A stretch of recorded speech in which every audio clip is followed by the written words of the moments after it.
প্রিয় বাবা, কতদিন হয়ে গেল তোমার স্পর্শ পাই না, কতদিন দেখি না তোমায়, কত রাত দেখি না তোমায়, সে খোঁজ কি তুমি রাখো? প্রতিটা সেকেন্ড, প্রতিটা মিনিট, প্রতিটা দিন, প্রতিটা মুহূর্ত তোমাকে খুব মিস করি বাবা। আজ 1 মাস হলো তুমি আমার কোনো প্রশ্নের উত্তর দাও না, তাই আকাশের ঠিকানায় চিঠি লিখছি।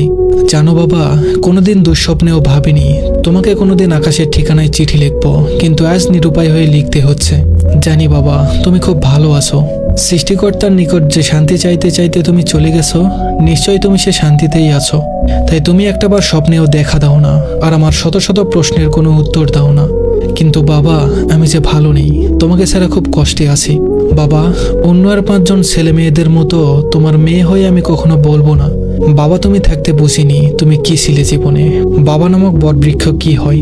তুমি থাকতেই আমি বুঝেছিলাম বাবা নামক বটবৃক্ষের ছায়া কেমন হয়, বাবা শব্দের গভীরতা কতটুকু। পৃথিবীতে সবচেয়ে অমূল্য সম্পদের নাম বাবা, তাই আমি আমার কর্তব্য পালনের চেষ্টা করছি মাত্র। কতটুকু পেরেছি তা তুমি ভালো জানো, সেটা আমার জানার দরকার নেই। আমি শুধু জানি আমি ব্যর্থ সন্তান, কারণ আমি তোমাকে ধরে রাখতে পারিনি।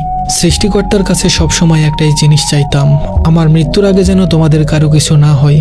কিন্তু সৃষ্টিকর্তা আমার কথা শুনলেন না, তিনি আমার আগেই তোমাকে নিয়ে গেলেন।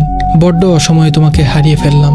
জানো বাবা, বুকের ভেতরটা রোজই ভেঙে চুরে একাকার হয়। তুমি ছাড়া এই দেহটা যেন পাখি ছাড়া খাঁচা হয়ে গেছে। পৃথিবীতে বেঁচে থাকাটাই যেন এখন কষ্টকর। কেন এত রাগ করে আছো বাবা? কেন কোনো প্রশ্নের উত্তর দিচ্ছ না?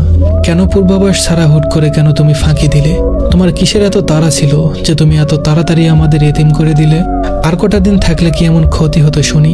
জানো বাবা, পুরো বাড়ি জুড়ে তোমার সব পোশাক, নানান জিনিসপত্র, ঔষধের বক্সটাও আজ সেই স্থানেই আছে, শুধু তুমি নেই বাবা, শুধু তুমি নেই। বুকের বাম পাশটায় খুব করে লাগে যখন হৃদয়খানি উজাড় করে বাবা বলে তোমায় ডাকতে পারি না। ডাকতে গিয়ে হঠাৎ করে এক বিষাদ শূন্যতা অনুভব হয়। শেষ হলো না কথা, সব কথা লেখা গেল না চিঠিতে। অনেক কথা রয়ে গেল বাবা হৃদয়ের অন্তরালে। তোমার অনুপস্থিতি আজও আমি মেনে নিতে পারি না, আর ভবিষ্যতেও কোনোদিন পারবো না।